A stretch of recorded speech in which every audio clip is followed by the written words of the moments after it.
The Lord be with you. A reading from the Holy Gospel according to Matthew. Jesus came from Galilee to John at the river Jordan to be baptized by him. John tried to prevent him, saying, "I need to be baptized by you, and yet you are coming to me." Jesus said to him in reply, "Allow it now, for thus it is fitting for us to fulfill all righteousness." Then he allowed him. After Jesus was baptized, he came up from the water, and behold, the heavens were opened for him. And he saw the Spirit of God descending like a dove and coming upon him. And a voice came from the heavens saying, "This is my beloved Son, with whom I am well pleased." My brothers and sisters, the Gospel of the Lord. Praise you, Lord Jesus.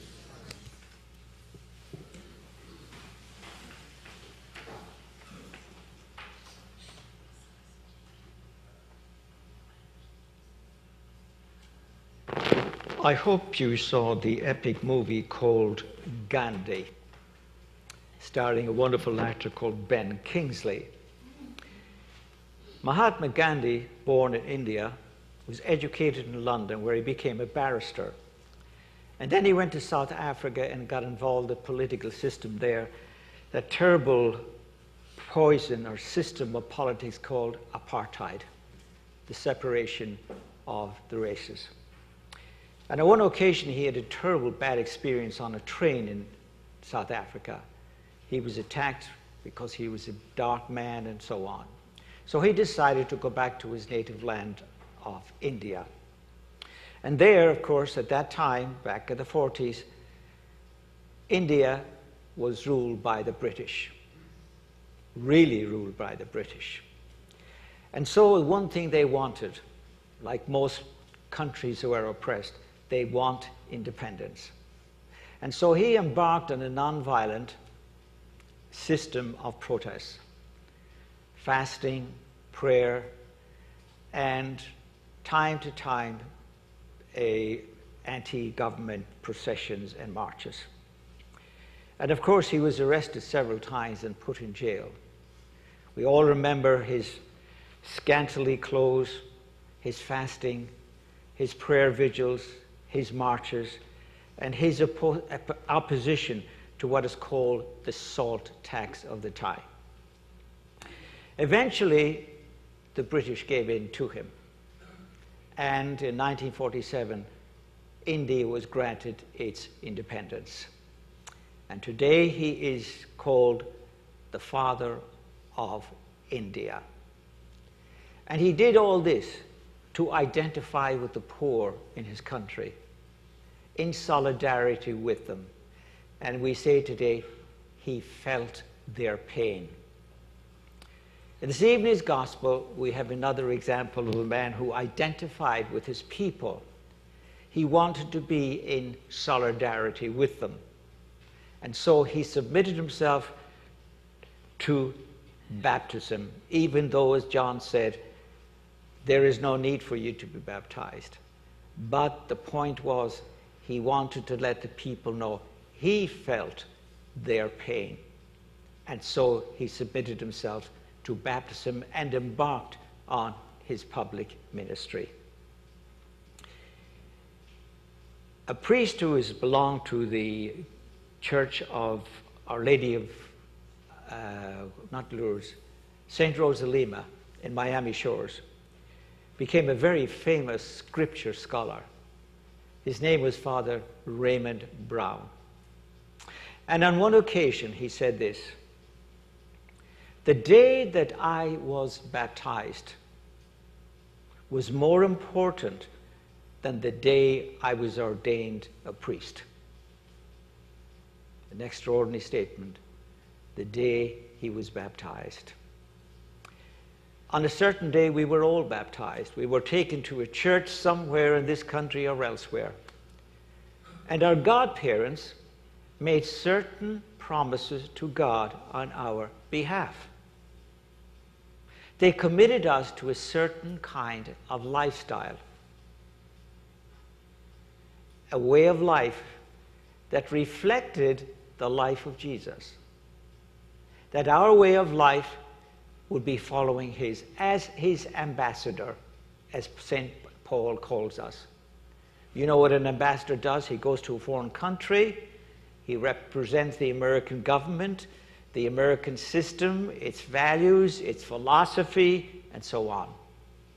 So if we are ambassadors for Christ, as Paul says, then we too must represent him in all that we do, all that we say, and the manner in which we live our lives. It's summed up in one word: commitment. Commitment. And when I ever hear the word commitment, I'm reminded of another movie, probably one of my favorite movies. Once in a while, Hollywood comes up with a movie that catches the attention of a lot of people. And this movie was called, can't remember, would you believe it? Even though it was filmed in Scotland, in St. Andrews in the Highlands of Scotland. Because the star, or it was based on the true story of a brilliant Scots sprinter called Eric Liddell. He learned to run up in the Highlands of Scotland. He would take part in the famous Highland Games. He went to Oxford University, and there he excelled. And there at the time, the Olympics were coming up in Paris, 1924. And so he was selected together with a man called Harold Abrams. He was a Scots Presbyterian. Harold Abrams was Jewish. And so on the way over to Paris, on crossing the English Channel, the schedule of events was published. And he discovered that he was supposed to run on Sunday. But you see, he's a very committed Christian. And he refuses to run. So you could imagine the British Olympic Committee, what are we going to do? So the Prince of Wales, who was on board on his way to the Olympics, was sent to talk to Eric. And he would not change his mind. I am not going to violate my conscience. I'm not going to avoid performing my duty towards my God. And he refused. But then he suggested a solution to the problem. And he says, why doesn't Harold Abrams run in the 100-meter, my race? And I will run in his race, which I think was the 800-meter. And that's what they did. And they won 2 gold medals. Later on, he would go to the missions in China.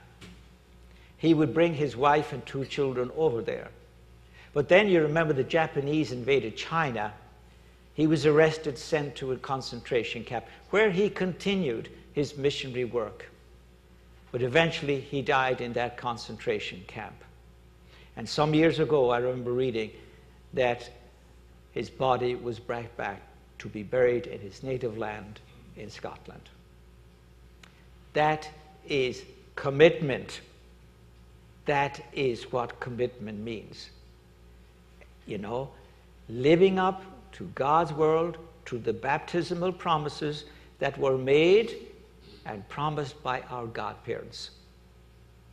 So a very good question for all of us this evening is to ask, how well am I living up to my godparents' commitment?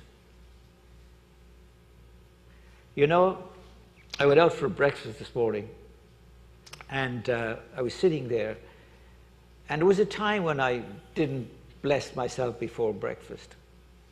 But I did it this morning, and I always do it now. But how many Roman Catholics are embarrassed to bless themselves in a public place, in a restaurant? Other religions are not scared to demonstrate themselves in public, whether it's wearing the yarmulke or the kibbutz. No. What is it about Roman Catholics that are too ashamed and embarrassed to let people know, yes, I'm a committed Christian? When I was in seminary, we would have a guest speaker from time to time. And this evening, it was the former editor of the communist London paper called the Daily Worker. And this was his story. Every evening as he finished work, he had to pass by a Catholic church. And one evening, out of curiosity, he went in. It was evening, getting dusk. He sat in the back pew, and he was looking around at all the strange things that were in Catholic churches 60 years ago. You remember the altar pinned to the back, a communion rail around here, statue of Joseph over here, statue of Mary over there. You remember all that? Oh, you do. I do too. So now the door opens, and this young woman walks in. And very slowly, she walks up the center aisle with her head held low. And it was obviously from her demeanor that she was seriously worried about something. So she comes here, she genuflects, and then she goes over to the statue of Mary. She kneels down and she remains praying for 15 minutes. Then she gets up and she lights a candle. And then very reverently, she comes to the center, genuflects, and very quickly walks down the aisle. But it was very obviously from her face that things had changed. It was transformed. And this man called Douglas Hyde could never forget the expression on her face. And for weeks it bothered him. What happened over there that changed this young woman's demeanor? Well, it bothered him so much that one evening he knocked on the door. And that was his first step in becoming a Roman Catholic. And that young woman disappeared into the London night, not knowing by her way of life, by her trust in the Virgin Mary, by her prayer, that she had converted probably the most famous communist in London that evening, and she never knew. The power of example. The way we treat the waitress in the restaurant, the way we treat the agent in the bank, the way we treat our parishioners, the way we treat those who live next door to us, across the street. You see, we speak more eloquently by the way we live than the way we speak. Do we, for example, as we should be doing when we hear the word Jesus, do we bow our heads in respect? Do we? Because that's a responsibility. Just like prayer before meals and prayer after meals. There's an essential part of our Christian tradition and bringing up, of course. And so this evening is a very important examination of conscience for all of us. And as we begin a new year, it might be a very good resolution to determine that we will try to live up to those famous promises that were made by our godparents many years ago.